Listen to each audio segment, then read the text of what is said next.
మరణానికి ముందు ప్రవీణ్ పగడాల గారు కొందరివాడు, మరణం తర్వాత అందరివాడు.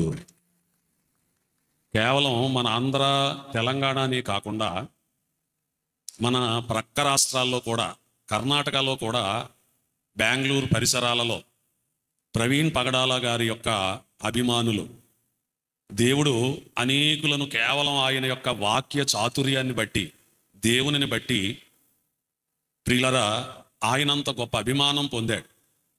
ప్రవీణ్ పగడాల గారికి 2 కుటుంబాలు ఉన్నాయి. ఒక కుటుంబం హైదరాబాదులో ఉంది, అది శరీర సంబంధమైన కుటుంబం. రెండో కుటుంబం ఏదంటే ఆత్మ సంబంధమైన కుటుంబం మనందరమును.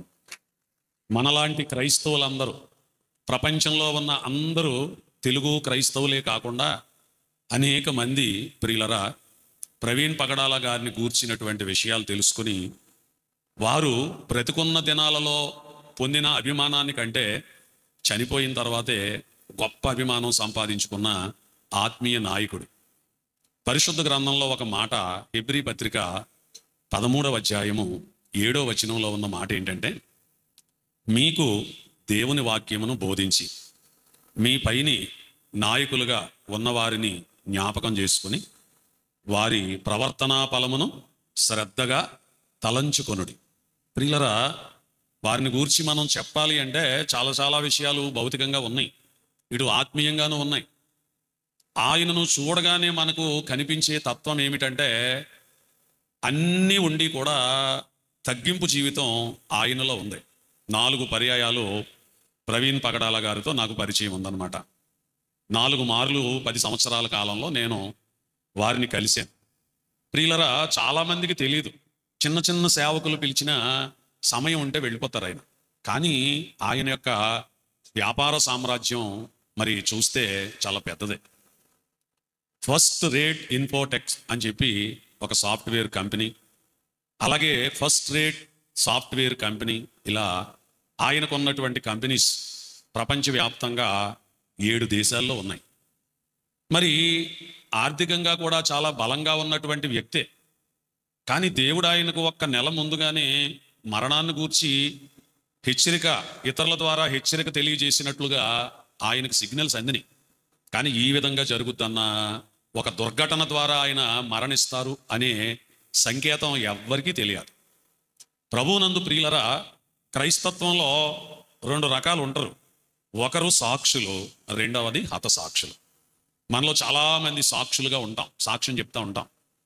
కానీ హతసాక్షులు కొందరే ఉంటారనమాట. అటువంటి వారిలో మన కాలంలో క్రీస్తు కొరకు చంపబడిన వారిని గూర్చి మనం చాలా తక్కువగా వింటున్నాం. కానీ ఇప్పుడు కన్నులారా చూడగలిగాం. వారి మరణం రాజమండ్రిలో కాకుండా వేరే చోట ఎక్కడన్నా జరిగి ఉంటే, ఏ తెలంగాణ బోర్డరో విజయవాడ పైభాగంలోనో జరిగి ఉంటే ఇంత రెవల్యూషన్ వచ్చేది కాదు, ఇంత కదిలింపు కలిగేది కాదు. అంచేత ప్రభువునందు ప్రియులరా, వారు సేవ చేసిన దినాలు చాలా తక్కువ కాలం. కానీ వారికి దేవుడిచ్చినటువంటి గుర్తింపు చాలా ఉన్నతమైనది. వారి జ్ఞాపకార్థ కూటం రాష్ట్ర వ్యాప్తంగా చెయ్యాలి అనే తలంపు నాయకులైన వారు, పెద్దలైన వారు కలిగి రేపు సాయంకాలం దాన్ని ఏర్పాటు చేస్తే అధికార వర్గాన్ని షేక్ చేసిందనమాట.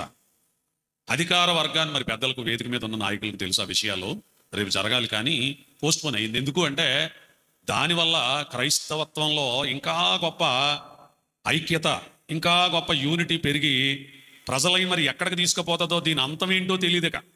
అంత ఉద్యమం ప్రతి వారిలో డినామినేషన్ ఫీలింగ్ లేకుండా అందరిలోనూ ఒక ఆత్మీయ చైతన్యం ఆయన మరణం ద్వారా దేవుడు పుట్టించాడు. అయితే ఆయన భౌతికంగా మనకు దూరం అయినా ఆయన ఆత్మ దేవుని దగ్గర చక్కగా ఉంది. కొలసీ పత్రిక 3వ అధ్యాయము 3-4 వచనాల్లో ఒక మాట ఉంటుంది.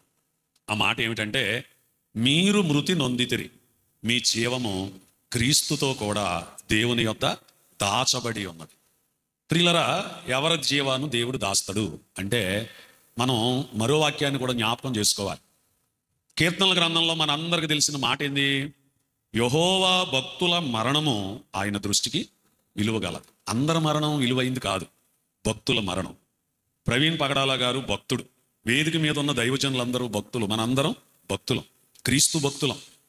భక్తుల మరణం, భక్తిహీనులు ఉంటారు, నామకార్థులు ఉంటారు. వాళ్ళ మరణం దేవుని దృష్టికి విలువైంది కాదు. ఈ విలువైన వారికి, విలువ లేని వారికి, లేదా విలువైన వాటికి, విలువ తక్కువ వాటికి ఉన్న వ్యత్యాసం ఏమిటంటే, మన దగ్గర విలువైన ఆభరణాలు ఉంటాయి, విలువైన వస్తువులు ఉంటాయి. వీటిని ఏం చేస్తాం? బీరువాలో భద్రపరుస్తాం. రెండోది ఏంటంటే, బీరువాలో కూడా ఎక్కడ పడితే అక్కడ పెట్టాం. దానికి ఒక లాకర్ ఉంటుంది. ఆ లాకర్లో సేఫ్ ఉంటుంది అనమాట.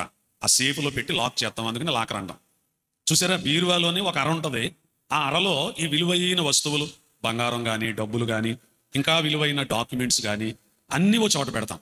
మనం కాళ్ళకేసే చెప్పులు తీసుకుపోయి ఆ లాకర్లో పెట్టాం. రోజు వాడుకునే వస్తువులు ఆ లాకర్లో పెట్టాం. ఏవైతే విలువైనవి ఉంటాయో ఆ విలువైన వాటిని మాత్రమే అలా సేఫ్ లాకర్లో ఉంచుతాం. అలాగే ఈయన కూడా ఒక విలువైన భక్తుడు. అందుకని ఇప్పుడు ఈయన జీవం దేవునితో కూడా దాచబడి ఉంది.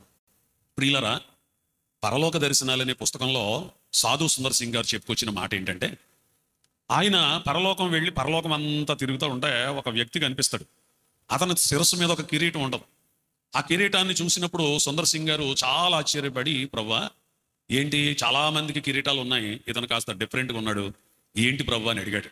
అప్పుడు ప్రభు అన్నారట, ఇతడు భూమి మీద బ్రతికున్నప్పుడు నా కొరకు 4 ఆత్మలను సంపాదించాడు. ఈ 4 ఆత్మలు అతని కిరీటంలో 4 నక్షత్రాలు అని ప్రభు సెలవిచ్చాడనమాట. చాలా ఆనందపడ్డాడు సుందర్ సింగ్ గారు. మరలా కాస్త దూరం పోయినాక మరొక ఆయన కనిపించారట. ఆయన ఉన్న కిరీటం చూస్తే ఆ కిరీటం అన్ని నక్షత్రాలే. అప్పుడు సుందర్ సింగ్ గారు అడిగారట, ప్రభువా ఈయన ఎన్ని వందల ఆత్మలను నీ కోసం సంపాదించాడు అన్నాడు. ప్రభు అన్నారంట, ఒక్క ఆత్మను కూడా సంపాదించలేదు, కానీ బ్రతికినంత కాలం నా కోసం నిందించబడి, అవమానించబడి, హింసించబడి జీవితకాలమంతా హతసాక్షిగా బ్రతికాడు. అందుకనే ఈ హతసాక్షులు కూడా 2 రకాలు ఉంటారు. దీర్ఘకాల హతసాక్షులు, హ్రస్వకాల అంటే కొద్ది కాలమే, కొద్ది కాలం మాత్రమే హింసింపబడి చంపబడేవారు ఉంటారు. హ్రస్వకాల హతసాక్షులు అంటారు అనమాట. అందుచేత ఇతను ఇలా జరిగింది అని అన్నప్పుడు ఆయన చాలా ఆనందించాడు. ప్రియులరా, మరి ఈ దినాన నేను మీకు చెప్పేది ఏంటంటే, ప్రవీణ్ పగడాల గారు now he is a living star. He is one of the living star in the heaven. దానియేలు గ్రంథం 12:3-4 వచనాలు జ్ఞాపకం చేసుకుంటే అక్కడ ఒక మాట ఉంది. ఏమని? నీతి మార్గమును అనుసరించి నడుచుకొనున్నట్లు ఎవరు అనేకులను త్రిప్పుదురో వారు ఆకాశ మండలంలో నక్షత్రముల వలె ప్రకాశిస్తారు. బ్రతికున్నప్పుడు చాలా మందిని త్రిప్పారు.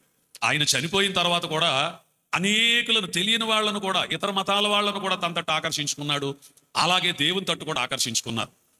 వారితోనే పరిచయం, అది కూడా దేవుని వాక్యాన్ని బట్టే.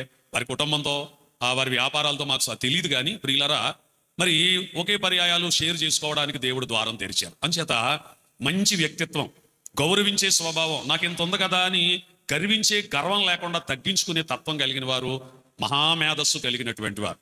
ఇందాక జోహాని గారు చెప్పారు, ఎదుటి వారిని ఎట్లయినా సరే ఒప్పించే తత్వం కలిగిన వారు. అందుచేత ప్రియులరా, ఆయన మరణం ఈ విధంగా జరగడం చాలా బాధాకరం. కానీ ఆయన మరణం క్రైస్తవులందరిలో, క్రీస్తు బిడ్డలందరిలో కూడా గొప్ప గొప్ప చైతన్యాన్ని ఇచ్చింది. ఒక ఆత్మీయ ఐక్యతను పుట్టించింది. ఇంతకుముందు ఎట్లుండేవారు? ఎవరికి వారే యమునా తీరే, ఎవరదా రాళ్ళదా అన్నట్టు ఉండేది. మరి ఆ 2 రోజులు ఆయన బాడీ రాజమండ్రి గవర్నమెంట్ హాస్పిటల్లో ఉన్నప్పుడు చూచినప్పుడు, ఆ 2 దినాలు ప్రియులరా, మరి ప్రజలు ఎక్కడెక్కడెక్కడ నుండో రావడం, నాయకులు రావడం, ఇలా. అందుచేత ప్రియులరా, ఆయన ఆత్మీయత ఆకర్షించిన క్రీస్తు పరిమళ సువాసనగా మారి ఆయన దేవుని రాజ్యంలోకి వెళ్ళారు. మళ్ళా కలుసుకుంటాం మన అందరం. ఎప్పుడు అంటే, మనము దేవుని పిలిపొచ్చి దేవుని రాజ్యంలోకి వెళ్ళినప్పుడు బ్రదర్ని మళ్ళీ మనం మీట్ అవుతాం. అంతవరకు వాటి విశ్వాసంతో మనం సాగుదాం. రెండోది ఏంటంటే, ఈ ఐక్యతను నాయకులందరం కూడా కలిగి ఉంటూ, ఇక క్రైస్తవులకు లోకంలో ప్రభు యొక్క రాకడకు గుర్తులు అనుకుంటున్నాం. హింసించి చంపుతారని అన్నారు ఆ వాక్యంలో. ప్రభు ఏమన్నారు లూకాసు వార్తలో? ఓర్పు చేత మీ ప్రాణములను దక్కించుకుంటారు. అంచేత ఉద్రేకపడకండి, విశ్వాసంతో ప్రార్థన చెయ్యండి. ఎవరైతే ఆయనను మరి ఈ మరణానికి కారకులయ్యారో వారు కూడా రాబోయే దినాల్లో మార్పు చెంది, వారు కూడా మనలాంటి విశ్వాసులుగా, మనలాంటి బోధకులుగా, మేము చంపాము, ఇదిగో ఇప్పుడు మేము రక్షించబడ్డామని గొప్ప సాక్షులుగా వారు కూడా మారేలాగా మనం ప్రార్థన చేద్దాం.